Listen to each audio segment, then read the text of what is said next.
It's time for Blue Ghost Weekend, which means they're making me write checks my body can't cash. Though I've tried. It's just the merch is too good. If they keep it up, I'm gonna be the one that's flying a plane full of rubber dog shit out of Hong Kong. When she saw the receipt, my wife looked at me and said, "Jim, you did an incredibly brave thing. What you should have done was just spot one." And I tried her to get over it, but it didn't work. I mean, I just looked at her dead in the eye and said, "Take me to bed and lose me forever." She just walked away. I don't know what that means. But the bottom line is I'm hooked. When I walk into a Corpus Christi game, there's no way I'm ever going to lose that love and feeling. I mean, I walk into the hook, line, and sinker, and I just think to myself, this is a target-rich environment. Now, how much did I spend when the new Blue Ghost look was first dropped? It's classified. I could tell you, but then I'd have to kill you. That's right, guys. They are dangerous. Twitchy Dolphin Media presents Let's Get To. It's baseball from sea to shining sea by the team that brings you home. And now, your host, James Christopher. It is June 6, 2023. Welcome to a special edition of Let's Get To. 79 years ago today, on June 6, 1944, the following letter was sent. Soldiers, sailors, and airmen of the Allied Expeditionary Force, you are about to embark upon the great crusade toward which we have striven these many months. The eyes of the world are upon you. The hope and prayers of liberty-loving people everywhere march with you. In company with our brave allies and brothers in arms on other fronts, you will bring about the destruction of the German war machine, the elimination of Nazi tyranny over the oppressed peoples of Europe, and security for ourselves in a free world. Your task will not be an easy one. Your enemy is well-trained, well-equipped, and battle-hardened. He will fight savagely. But this is the year 1944. Much has happened since the Nazi triumphs of 1940 and 41. The United Nations have inflicted upon the Germans great defeats in open battle, man-to-man. Our air offensive has seriously reduced their strength in the air and their capacity to wage war on the ground. Our home fronts have given us an overwhelming superiority in weapons and munitions of war and placed at our disposal great reserves of trained fighting men. The tide has turned. The free men of the world are marching together to victory. I have full confidence in your courage, devotion to duty, and skill in battle. We will accept nothing less than full victory. Good luck, and let us beseech the blessing of Almighty God upon this great and noble undertaking. This letter, written by General Eisenhower 79 years ago, effectively launched the largest sea-based invasion in the history of warfare, in which 29,000 Americans were killed and 106,000 were wounded. The invasion was a success and turned the tide of the war. And while it would continue for another brutal year, it clearly spelled the beginning of the end of Nazi control in Europe. Movies like Band of Brothers and Saving Private Ryan depict the brutality of the day and the days that followed. D-Day +1 and on would still cost the lives of thousands of Americans and allies as the forces of democracy and freedom defeated fascism and the armies of hate. All the while, the subject of today's episode, the USS Lexington, fought throughout the Pacific Theater as the Navy, Army, and Marines fought the forces of Japan. Every battle in that theater was as vicious and brutal as the Battle of Normandy. Next year, we're going to celebrate the 80th anniversary of the invasion of Normandy. And we're losing World War II veterans by the day, all while some of the ideals that they fought for, the ones they fought to eradicate, are rising here at home. We can't thank all of those who sacrificed for our country. We can't help ease the suffering of family members who lost loved ones and their brothers in arms that carry the guilt of survival with them.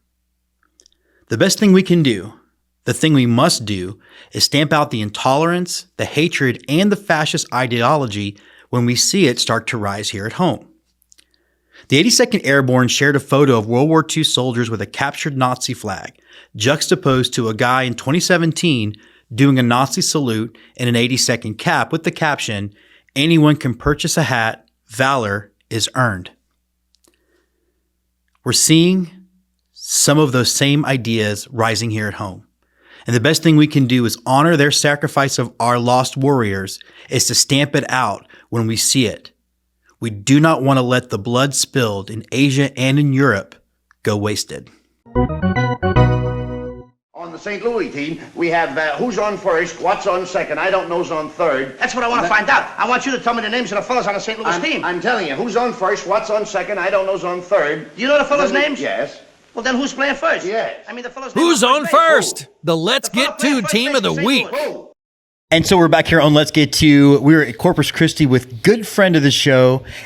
It feels like Dustin FIshman, obviously marketing director of the Corpus Christi Hooks, but it feels like we've been friends a lot longer than we actually have been. It's been just a year, I think. Oh my God, but I think it that feels paper? like it's about been 15 years or so. Is that paper for that anniversary 1 year? I don't know. We'll ask people out there. Look, first of all, again, Corpus Christi, the Blue Ghosts pulling off the batting practice on the Lex. Talk to me a little bit about why that matters and what it takes to pull something like that off, because it looked like a lot of moving parts. Yeah, I mean, we're so big with the community here and having the tie-in to having the Lex here and the military weekend. When it comes to Memorial Day, we want all facets to kind of be hit there. So I think the big thing is just having that tie-in, and it's not just us going out to hit on the Lex. We've got our sponsor, Mike Shaw Automotive. We have a couple representatives from them. We've got some we had some people from NAS Corpus Christi that came out to hit. So we had a couple of people from the Lexington that got to hit. So just trying to have that opportunity for everyone to come out, and it's such a cool thing. It does take a lot. I couldn't do it without the team that I have, but the promotion part of it and then getting everyone out there. And you saw, I mean, we got music, we've got an announcer, we've got all the equipment, and then we've got people on jet skis. So, we've only got so many baseballs. So everyone says, well, how long are you going to be out there? And I said, well, until we run out of baseballs, because we can't just go grab them. You just can't, yeah.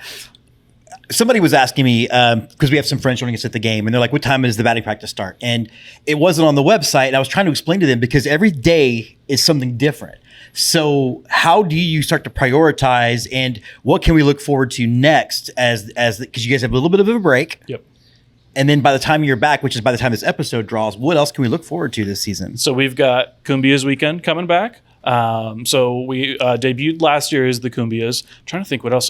Every weekend we have here, we've got at least 2, if not 3 giveaways. Yeah. It doesn't stop. But it's something fun. We want to make it exciting for the fans from the start of the season in April all the way through September. So there's always going to be something going on. We're already planning for next year. We're already planning for 2025.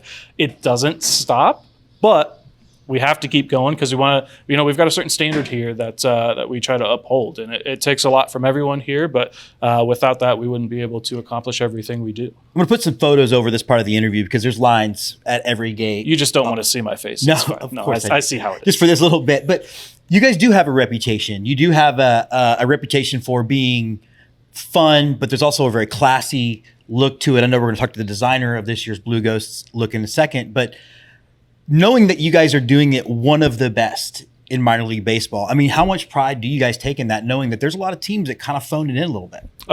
There's a ton of pride, of which I don't take a lot of credit, because only being here for a little over a year now, a lot of this was kind of set before I was here. Now, I do have a lot to uphold and to continue that standard and everything that we've done before. But again, without the team that I have, it wouldn't be possible, from what we do on social to what we do in stadium to all the graphics that are made to all the videos that are made. There's so many different steps that people don't really realize. And I could show you our team's chat and the amount of times that I'm very picky and I say, this needs to be changed or that needs to be changed. I'm sure Courtney hates me a couple of times and I'm like, well, if you could just tweak that a little bit when I'm not the one that's making all these things. Yeah. But I mean, it's a really big part of just trying to make sure that everything that we do it in the right and the tasteful way. But there's a reason that it's 4:24 right now. Gates don't open for another hour, and we've already got a line across the street that we just walked by. So, it's a lot of pressure, but the whole team up here we're up for it every year. I remember one of our first interviews we did when the show first started with JD Davis, and he was talking about how it was still interesting trying to interview or introduce fans to the concept of alternative brands. Why was here to see the Hooks? Why are these guys playing? You still running into that, or have people kind of now realized that that's just part of the deal? People, I believe, hear that it's kind of become a part of it. People look forward every year. They say, when are going to be the Blue Ghosts? When are you going to be the Kumiyas? And, when is Dia weekend? So there's always something, now even Marvel, because we've got Marvel attached to that as well. So people look forward to all the different theme weekends. We try not to go too crazy with it. We don't want to have too much. Even rodeo this past year, because we just had rodeo earlier this month. Right. So, there's a lot, but, you don't want to lose the pride of the Hooks, and we make sure that doesn't happen. So usually we'll run it for a weekend, 3 days, and 3 days seems to be a good time frame to have that for 4 or 5 times a year or so. Kind of last question. Well, I guess 2 questions actually.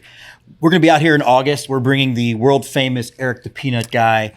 Very excited for that, by the way. Yeah, he is too. We were texting all on the Lex when I said that we were gonna square him away. But is it cool to know that basically a nationally known minor league baseball personality circled this spot first and now is building his Texas trip around it? 1,000%. It really does. It kind of just.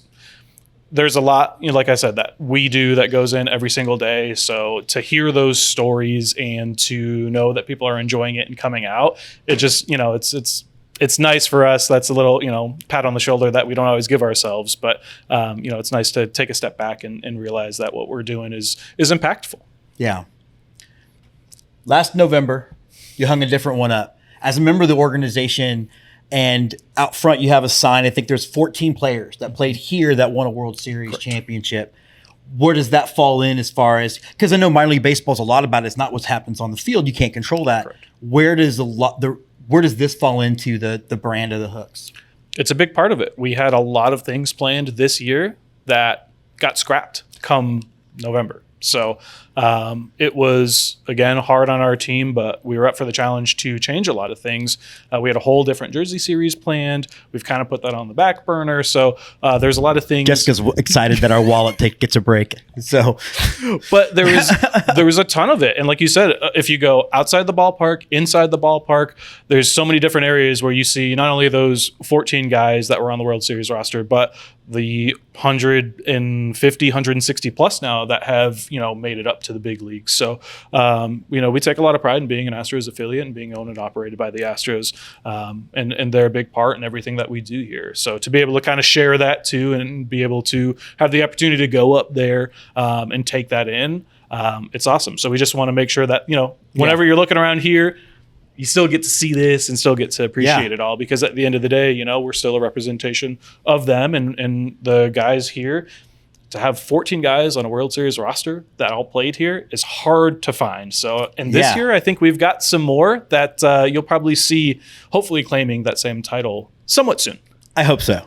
You mean in 5 months? Yes. All right, last thing's not a question, it's a statement. We've already announced that we're going to be doing our big sweet party here in 2024.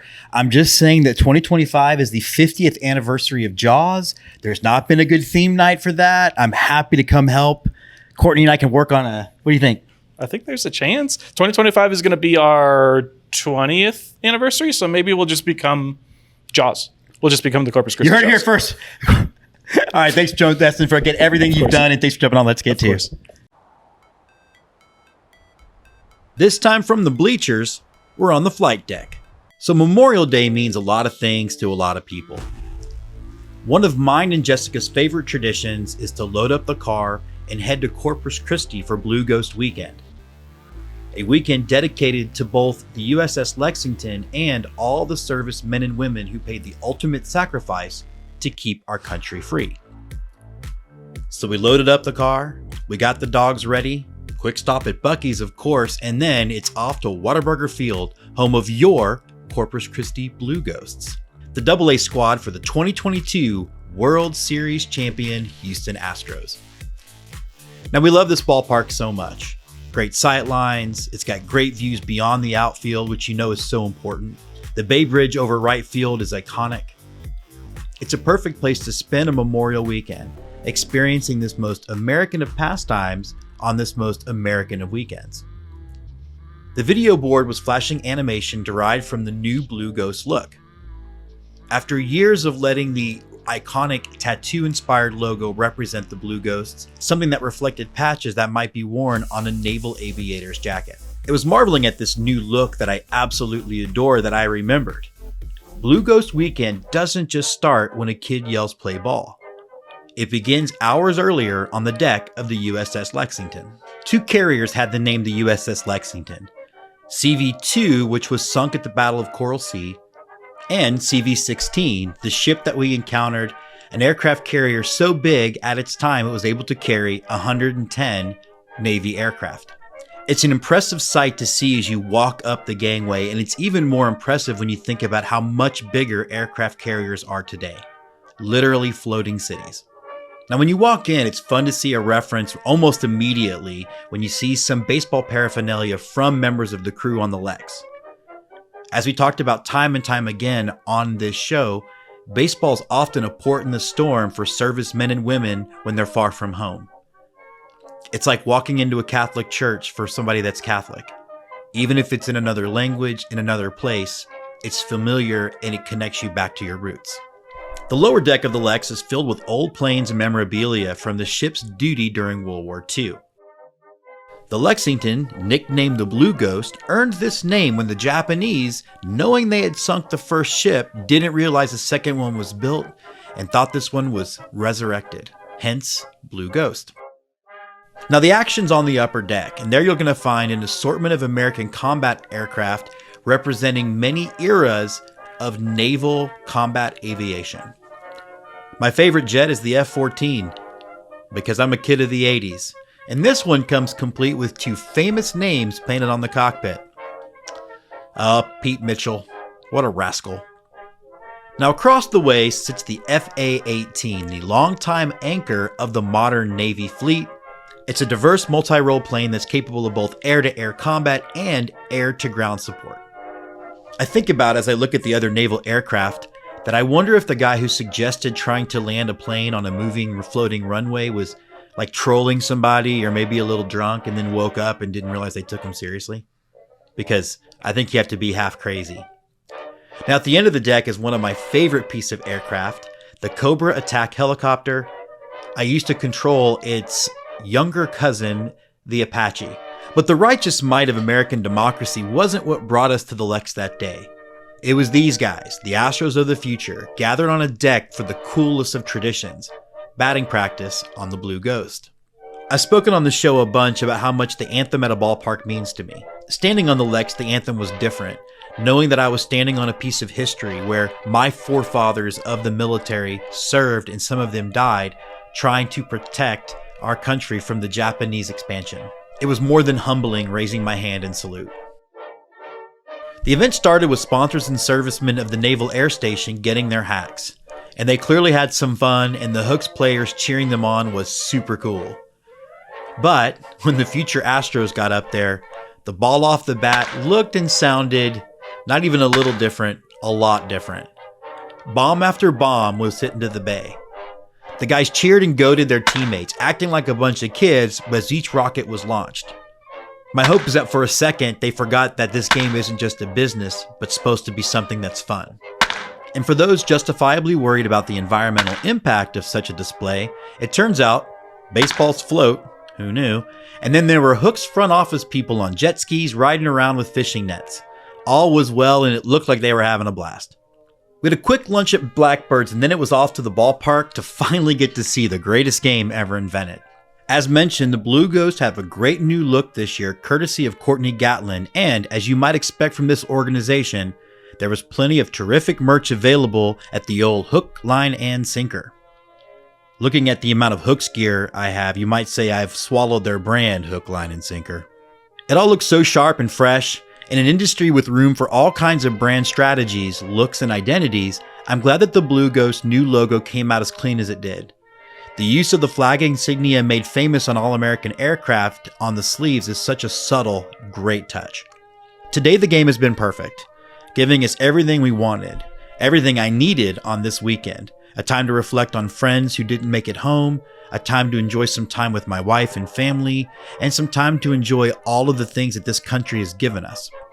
It's funny when I'm at a ballpark or really doing anything else with her that I think to myself, I couldn't possibly love this woman more or be any closer to her, and then I'm pleasantly surprised.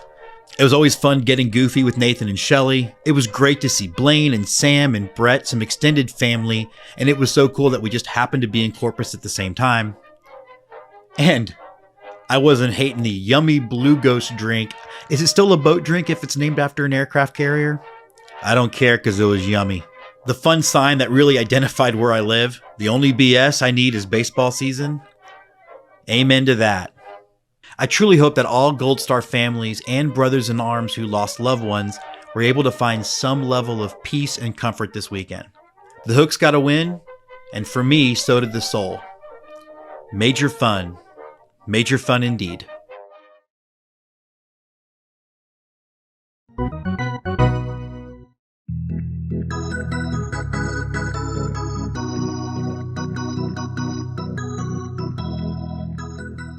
Ladies and gentlemen, please adjust your scorecards. We have a special guest in the lineup.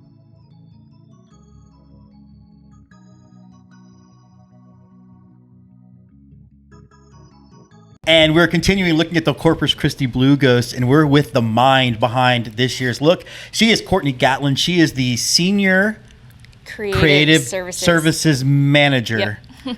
A lot of words. It is, yeah. Okay, so first of all, tell me a little bit about how long you've been with the Hooks and how you got into this in the first place. Yeah, so I this is my 11th year here. So I started off as an intern, was in sponsors, realized quickly that was not for me.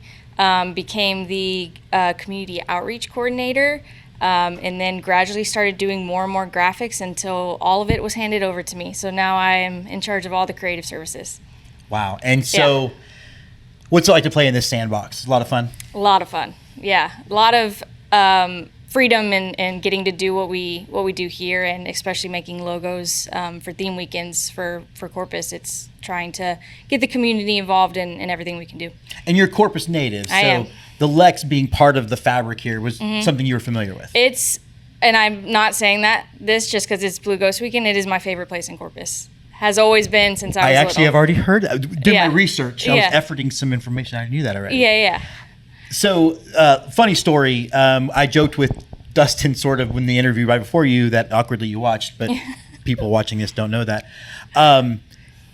There's always a sarcastic text when a new jersey is coming out from him because he knows I'm going to be the first one to get it. But he sort of hinted to me last year that there was going to be a new Blue Ghost look. And I was completely floored when I saw it. I do believe I was the first one I bought everything. Yeah. Tell me a little bit about where the design came from. Why focus on the plane? I mean, tell me everything. Sure. So obviously the first round of Blue Ghosts, it's iconic. It's beautiful. It's got the ship. It's got the flag. It's got everything. We wanted to do something different. It had kind of run its course. So we wanted to go the more flight way, and it's called the Blue Ghost because of the ship. So it was kind of a rough idea to run by them first and then to do. So I went to the Lex. I spent probably about 4 or 5 hours there, walking around, taking pictures of literally everything, talked to the historians, talked to whoever I could, and found out that the Hellcat, which is on the hat, was the most commonly used aircraft on that carrier. So I knew I had to do that. I knew it was in the 40s, used in the 40s, so I had to use the Lexington that was most like that. It doesn't have that side flight deck on it. Interesting. So if you see on the hat, it doesn't have that side. So if I was a Star Wars nerd, I couldn't pick that apart. Actually, what happens is in Force Awakens. Yeah. Okay. Wow. So and then I wanted to make it look like those iconic patches that are on naval jackets. I wanted it to look like someone had gotten it and put it on their jacket. So there was a lot of research behind it, a lot of reasons to make it historically accurate as possible. I wanted people to, learn from it and be like, okay, that's the Hellcat and it was this, and then learn that. And also for military people to have something that really represented them in an accurate way. What I dig about it is there's two things. One, it's got motion to it, and I think part of it is seeing the ship, the plane in the foreground and the ship in the background. The other thing is a lot of times minor league baseball uniform designs lean cartoony, and you leaned very realistic. Was that a conscious choice, and why did you make that? Again, just like the patches, they always seemed a little more realistic. Traditionally, my style is a little bit more realistic. I don't go as cartoony. The cumbias is a little bit less cartoony, so I kind of wanted to stick into that, and we just like to be different here. We talked again about how like you guys have to really think about things 2024, 2025. Like where are you as far as like have you already started to prioritize what you're gonna have to work on for future seasons coming? Yeah, 24 we're rocking and rolling with that one. 25 we are all the way in. So any hints that you can give? Nope. No. Wow. Not one. Wow. And she's in focus and everything. I don't understand. What about my last question for you is inspiration. I mean, is it organic or is it something you really do think because I'm a writer, so sometimes it's organic and sometimes it's a process. Where are you on that? It's a process. I had a full-on storyboard for this one especially. I had the inspiration. I had different angles of the plane, different angles of the legs. When that photo was taken, the year, everything, just so everything matched up. The plane, the legs, everything is hand drawn. So, wow. All of that was taken from old photos, historical articles, everything I could do. I try and get it as accurate as possible. And so hand drawn, it was photo. And just kind of went over it and made sure it was accurate. Let's be a kid for a second. Sure. Today you saw a deck full of players wearing the hats. You saw fans wearing the hats. At one point, did you stop and be like, this is pretty neat?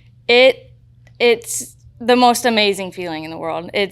You see it on your computer over and over again. You work on it for a long time, and then you finally see it on the players. You see it on fans. You see it on everybody. So it's a feeling I hope I never get used to. Okay, second to last question. As a filmmaker who sat through my screenings and went, is there any part of you that's like, ooh, if I had one more pass? Like, is it abandoned? Did you just have to abandon it at some point? You kind of have to let it go. But for this one, honestly, it's my most favorite thing I've ever made. Well, there you go. She is Courtney Gatlin with the Corpus Christi Hooks. Now back to you, me. Great job. Great. Holler and a Swaller, a chug of ballpark brew, presented by The Hitter Sports. All right, you're back here in Holler and a Swaller, and I'm back here with Nathan. How long has it been? It's been about a year, and it's great to be back at the ballpark with you. It is. Living on a prayer. We didn't pay for the rights to this song, but no one watches. So we are doing Holler and Swaller right now. All right, so I wanted you to be here at Blue Coast Weekend.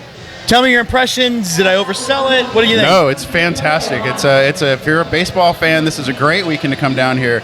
We got up this morning. We did a batting practice on the deck of the USS Lexington, smacking balls out into the Corpus Christi Bay. Which is an aircraft carrier, not a battleship. It's not a battleship, but it's much bigger than that. You can tell? Little balls.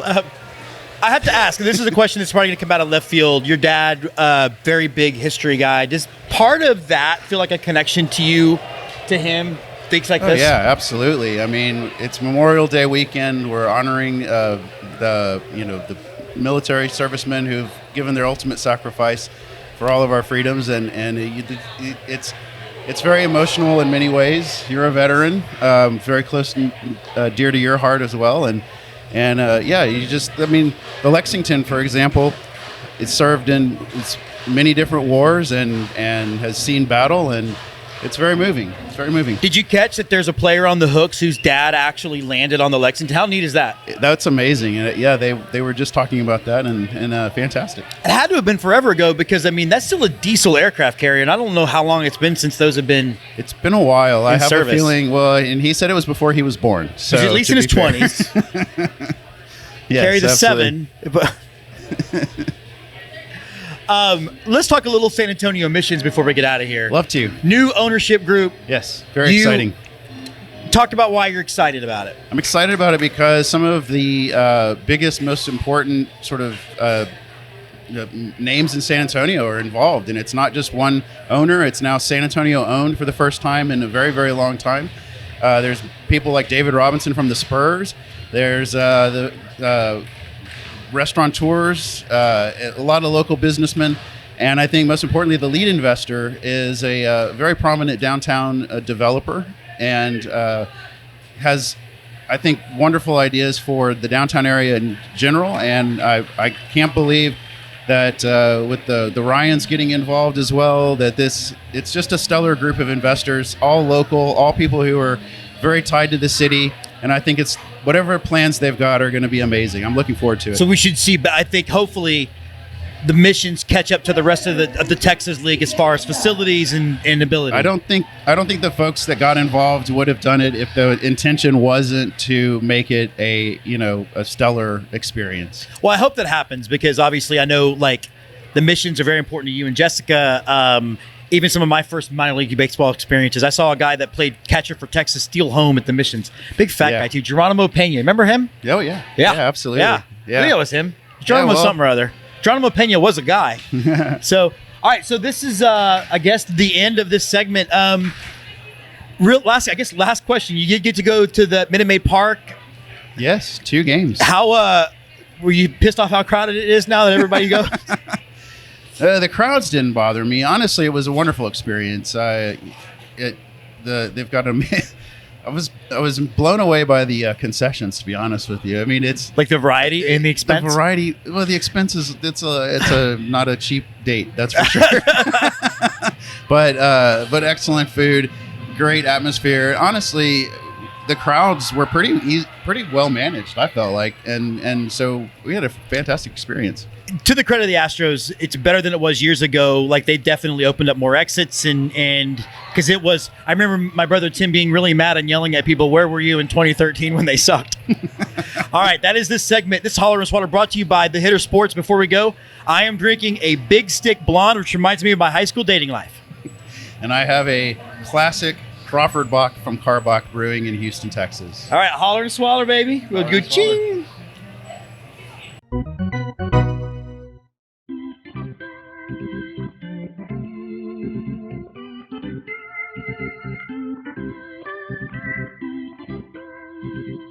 Raiders of the Lost Diamond, digging into baseball's past. And welcome to another edition of Raiders of the Lost Diamond. And this time we're coming to you beyond the sea. No singing, honestly. I get it. Now, Corpus Christi has had a long maritime history and a connection to naval aviation, and the names of their baseball teams have sometimes reflected that. In fact, even one of their current alternate identities reflects that, hence the jersey I have on for this particular segment, and the jersey I've worn in the segments before and after this. Now, today on Raiders of the Lost Diamond, we're going to be reporting on the Corpus Christi Aces and the Clippers. The Aces first took flight in 1949 as members of the Class D Rio Grande Valley League. The Aces quickly climbed to the top of the circuit with an 89-51 record in their opening campaign. They then downed the McAllen Giants and the Brownsville Charros in the playoffs to take home the league title. The Aces didn't rack up quite as many wins in their second season, going just 79-64 and finishing third in the 8-team circuit. In 1951, the Aces ascended to the Class B Gulf Coast League. Corpus Christi climbed to new heights, riding a 98-56 record to first place in the 8-team competition. Now, Corpus Christi took a slight dive in their fortunes in 1952, only managing a second-place finish. In 1954, Corpus Christi set sail for new waters as the Clippers in the Class B Big State League. Former New York Black Yankee Julie Bowers held down the hot corner for the Clippers, while ex-Red Lon Goldstein played at the opposite side of the infield. The Clippers also sported a Major League affiliation for the first time, serving as a farm team for the Milwaukee Braves. Baseball and teams moving, man. Braves here, there, everywhere. Athletics soon to be in Vegas. Weird. After finishing in third place on their first voyage, the Clippers cruised to second place in 55 with the help of future star infielder Ed Charles and Major League vet Connie Ryan. Charles hit .333 with 19 homers and then would go on to win the 1969 World Series with the New York Mets. 1969? Nice. Now, Corpus Christi sailed to a league title in 56, finishing in first place with an 86-57 record and sinking the Wichita Falls Spudders and the Port Arthur Seahawks in the playoffs. 57 saw Corpus take a slight dip in form, finishing in second place with a 69-58 record. 69. Nice. The Clippers were then cut out of the playoffs by the Victoria Rosebuds.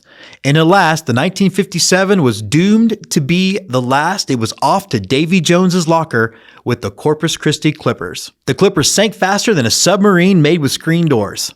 The Clippers were sunk further than the diamond the old lady threw at the end of Titanic.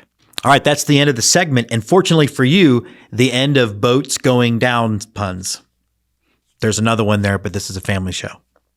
All right, that's the end of the segment. And fortunately for you, it's also the end of things going down puns, which, look, there's a couple more that I've got in my head, but this is a family show.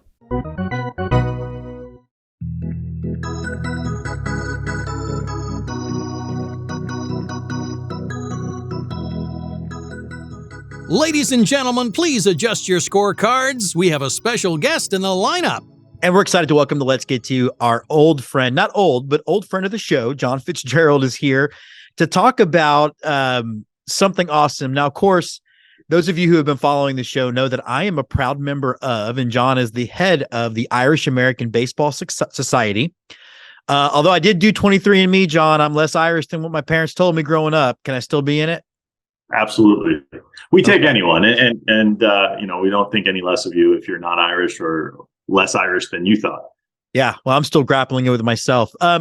Look, we have talked a lot on the show when you're on about the idea of spreading baseball beyond America into Europe. We all know baseball's got a great representation in Latin America and in Asia. And now all of a sudden we have the Irish Wolfhounds coming to town, the world's first all-Irish baseball club, making their debut at Clover Stadium in New York on June 17th. First of all, let's talk deets. How did you finally get the Wolfhounds off and running? Well, so the Wolfhounds was kind of this idea that I had a few years ago. And the idea was basically like, look, having recruited, or I recruited an 18 and under Irish junior national team in 2017 and 18. So I knew there were a bunch of kids, you know, that went on to play college that were Irish citizens. I've also helped recruit for the Irish national men's team. So I just have this kind of awareness of who is out there, who's playing in college, who was in the pros that couldn't make it but was interested. And there's a lot of guys, you know, and with the World Baseball Classic going on, you know, it became a question of, you know, is there enough talent for Ireland to get to the WBC? And there clearly is. So the way this kind of all came about was the NYPD has a team called the New York Finest Baseball Club, and they reached out to a few of the guys on the Irish national team who live in the U.S. And they said, "Hey, well, let's get a game together." And you know, there was really no interest from Ireland, and the guy said, "Hey, you know, would you help organize it?" Now, having had this idea for years past, I said, "Well, yeah, this would be a good time to do it." The NYPD's team is, you know, they're a very, very quality team. They're not an independent baseball team, but a lot of the guys played in college or professional baseball. Obviously, being NYPD, there's, you know, that whole thing. They're all police officers. They have a story. It's an interesting thing. They travel well. And they wanted to play at Clover Stadium in Rockland County. So it kind of was a no-brainer. The first Irish club is going to play at Clover Stadium. So that was it. You know, we decided, hey, let's do it. We put out feelers to players that we knew had citizenship. We put out a call for players. We got some guys that way. And yeah, it's pretty exciting. It's never been done before, but we think the idea has legs because it kind of sits somewhere between indie ball and a men's league. It's like these are guys that are either in college or have played pro ball, so they're playing at a high level. They got that story, kind of like the NYPD. These are all Irish citizens, so that's kind of how it came to be. I got to ask, and feel free if this question's a little too dicey to answer, but does it disappoint you when you get resistance from the Irish national team and things like that when it comes to trying to get this game grown? Because it seems like from afar, that's kind of a recurring theme at times. Yeah, it's disappointing. You know, I personally and my organization, Emerald Diamond International, we've been working in Ireland for over 15 years to teach the game to kids. And one of the things we see, there's two problems that we run into consistently. Number one is getting kids inspired to play. When kids come out and they play, they love it if they're coached appropriately. But the coaching, that's an infrastructure thing, coaching, fields, equipment. And we've been trying to supply that. We've helped fundraise for fields. We've sent coaches and equipment over. We've brought kids over here. But you got to inspire the kids. So you need to win to do that. And then you need funding. And the WBC, I mean, you see with Great Britain, when you get to the WBC qualifying round, suddenly you get an inflow of cash. And the difference with Ireland and other countries is, there are a lot of, Nicaraguans, there are a lot of British people in the US. The Irish community in the US and Canada dwarfs that. If you had that kind of interest of a team in the WBC, yeah, MLB is going to pump a lot of money into the youth system in Ireland, but the community in Ireland, the Irish American community, is really going to back this. And we've seen so far, just in the announcing of the Wolfhounds and what this is, and that we're trying to show that there's enough talent for Ireland to get to the WBC. I mean, the interest is tremendous. I mean, the tickets, we expect the tickets to sell out, and it's a 5,000 seat stadium. So we're excited, but yeah, that is an obstacle. You need a successful national team, and in Ireland, there is more than enough talent. These are dual citizens. I mean, that's right. You don't just flip a switch and become a dual citizen. You need to qualify, then you need to go through a lengthy process to get your citizenship. It costs some money. These guys have all gone through that process, so they're proud to do it and they want to do it. And so we're going to try to show that there's more than enough talent to make this happen. Yeah, and I love that. And I think you're right. I think once you guys get to the qualifying round in the WBC, for example, Ireland supports all its other teams in all the other national competitions. I suspect they'll get around baseball. The only request I make as someone who's a large percentage of Irish is, can we have better uniforms in Great Britain? Yeah, absolutely. Yeah, our stuff. We're not the national team, but we sell good stuff and want to make sure. Like, the last thing you want to do is build a movement around crappy uniforms and hats that fall apart.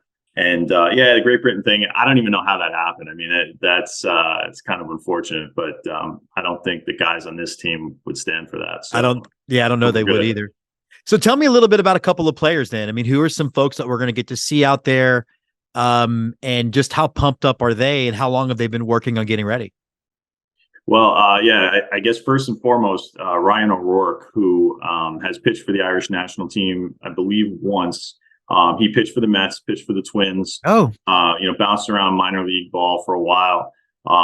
He's real psyched to make this happen and to get there. And he's one of those guys that he's in his mid-30s now, coming off an arm injury, is rehabbing specifically for this game, and has told me, like, this is, getting to the WBC is kind of like his last thing. He wants to make this happen. He wants this to be a successful endeavor, and to hear it from somebody who pitched in college, pitched at a high level, pitched in the major leagues, and now he's like, yeah, I want to play for this team, and I want to show that that this is something I believe in. That means a lot, and I think it means a lot for a lot of the guys that are younger. We have a couple of high school ball players that have committed to college, and they qualify, and so they understand that there's guys like Ryan O'Rourke on the team that are doing this, and for them it's just like, hey, give me a uniform, put me in the dugout, let me be involved in this in some way, because I want to take it to that level in the future.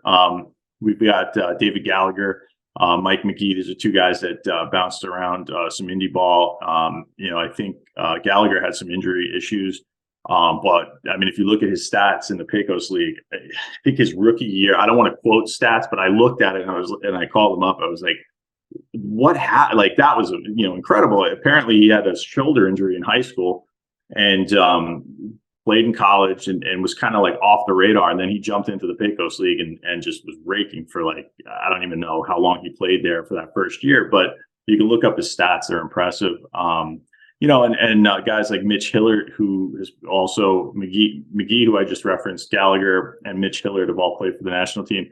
Hillard has been pitching in Germany, so he's got that. His Irish citizenship has helped him pitch professionally in Europe, and then we've got a whole host of guys that are in Division 1, 2, and 3 that either, hope to play maybe professionally in Europe or maybe, this is their last thing and they want to get to the WBC. But what we saw, with Israel and Great Britain is you get these guys and this means so much to them because it's kind of the pinnacle or it could be the pinnacle of their career. And when you see that, it's just like, why wouldn't I try to organize this team and help these guys, get to that level or at least make an honest effort at it. Well, and I love that you said that because I got really, look, I'm an Astros fan, it's clear. And I had definitely, we lost Altuve for 2 months because of the World Baseball Classic. And I still think it's an excellent idea. And I love that you brought that up because I'm so tired of Major League fans saying they want to get rid of it just because it affects the Major League season for X number of weeks. But the fact is that baseball is all about second chances. And this is one other opportunity to get that second chance. Yeah. And it's interesting that you bring that up because there is a difference. And part of this is kind of an educational process because I've been around European baseball in one form or another for 15 years. So what Ireland has to do now, they're in the lowest level of European baseball. They've got to win at that level. It's called the B pool. They've got to win that tournament next year. The talent on the Wolfhounds, I don't think there's any question, would win that tournament going away.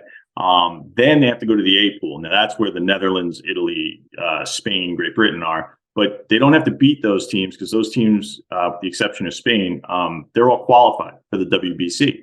So when they get to the highest level of Europe, they have to place, it'll probably be either fifth or sixth, I believe. Then they get to the qualifying round of the WBC. You're not playing Altuve in that round. In that round, you're playing guys, I think off the top of my head, I think it was Nicaragua and the Czech Republic. Well, actually, there was 4 teams: Nicaragua, Czech Republic, I want to say Panama, and I think Great Britain. I may be wrong on those, but 4 teams from the qualifying round went to the finals. And what we're saying is this team could, maybe with the addition of another arm and another bat, could get to the qualifying round. Once you get to the qualifying round, then, it kind of opens up the possibility of getting some minor leaguers. And then once you get to the finals, then you would add, if you had an Altuve. What we know right now, it's hard to recruit this kind of stuff because how do you find out who's got the Irish citizenship or who qualifies? But we think Tyler Stevenson and Nick Senzel on Cincinnati either have it or qualify, so they could play. But there's got to be, a handful more. And if you get 4 or 5 guys, you add them on to what we have now. Then you're looking at a team that they're not going to beat Japan. They're not going to beat the DR or the US. But you saw, with some of these teams, you strike out Ohtani or you get a hit off of a pitcher that's in the major leagues. Yeah, it becomes a story. And going back to why we're doing this, you do that, and then you send that guy who got a hit off of Ohtani or whatever. You send him back to Ireland. He's suddenly a hero. He can teach kids, inspire kids, and that's really, the point. And of course, then there's the funding from MiLB, which also is a huge component of why this, should happen. I love that you brought up too. You mentioned Israel because it seems like that's a great story to follow. Just how they built it incrementally with kind of the same thing you're doing, like partial citizenship. If you were at all Jewish, you were allowed to play, and now you see them consistently getting better. Yeah, and Eric Holtz, who was one of the guys, he was the head coach for several of those years, got them to the WBC, got them to the Olympics. He's a good friend, and we've had a lot of conversations about that. And they didn't really have a domestic league. They did a little bit, but they don't. Baseball in Ireland, I think among the kids, I think there's a lot more kids playing in Ireland than Israel. So it's a little bit different, and it really goes by the citizenship rules of the country. And I think Israel's is kind of close to Ireland, but I'm not too sure on that. But the whole thing, it's like you've got this team, the country can rally behind it. In Israel, what you saw was the Jewish American community rally behind it, and you would see the same thing in Ireland and the Irish American community. So yeah, it's Israel's a great example. Great Britain's a great example as well. How you can use that as a springboard to funding and really to getting the kids playing the game and just making it kind of, a virtuous circle where it's just like, it just keeps going and the success breeds success and funding. And then it just keeps going like that. All right, so before we get to the details about the game, June 18th hits. How are you measuring success, and then what would be next? Are there more games lined up for the Wolfhounds yet, or you're still trying to figure that out? Yes and no. I mean, so success is going to be measured by getting these guys on the field. I mean, finding these guys, putting them on a roster was that was goal one. That was it, because those guys will now be submitted to Baseball Ireland as and they know who probably about, I would say 10 or 12 of them are. But we've got a roster of, I believe that we're at 25 guys.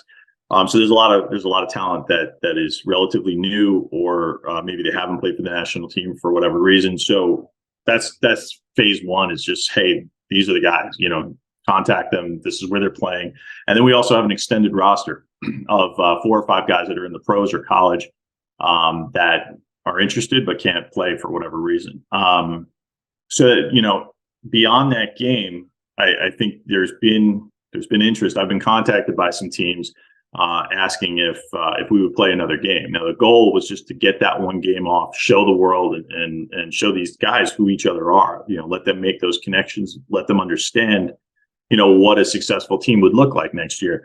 So they know who needs to be on that team with them.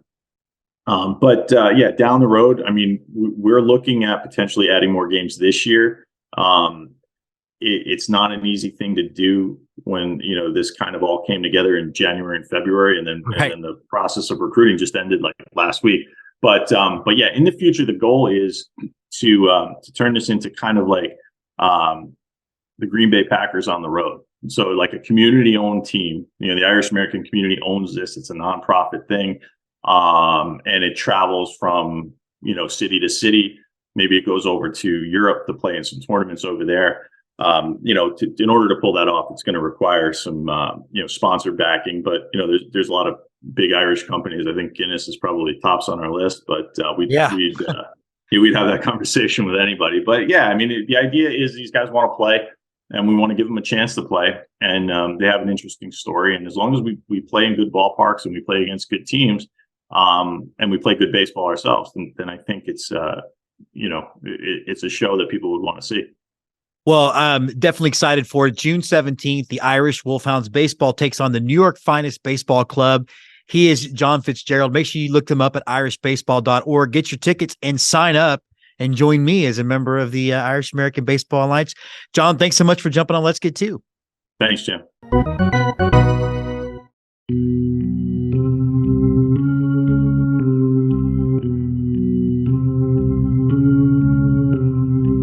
And now, on to close it out, the right-hander from Houston, Texas, James Christopher. That wraps up this Let's Get To. Till next time, I've got a hop to take. I feel the need for speed. Let's Get To is presented by Twitchy Dolphin Media. Let's Get To is created by Jessica Bybee Jedgetts and James Christopher. Executive produced by Andy Tomchesson and Scott McIntyre. Produced by Andrew Nelson and Eric Mertens. Associate producers Timothy Jedgetts and Jess Canaster. Content contributors Gary C. Warren, Emily Nyman, Paul Caputo, and Ed Rivera. All content created for this episode is the sole property of Twitchy Dolphin Media. All trademarks, images, and content from the teams covered are the sole property of the trademark holders. Check out Twitchy Dolphin Media and Let's Get To's other properties, Fanboy 76, Go Go Astros, and Yell Fight Suey.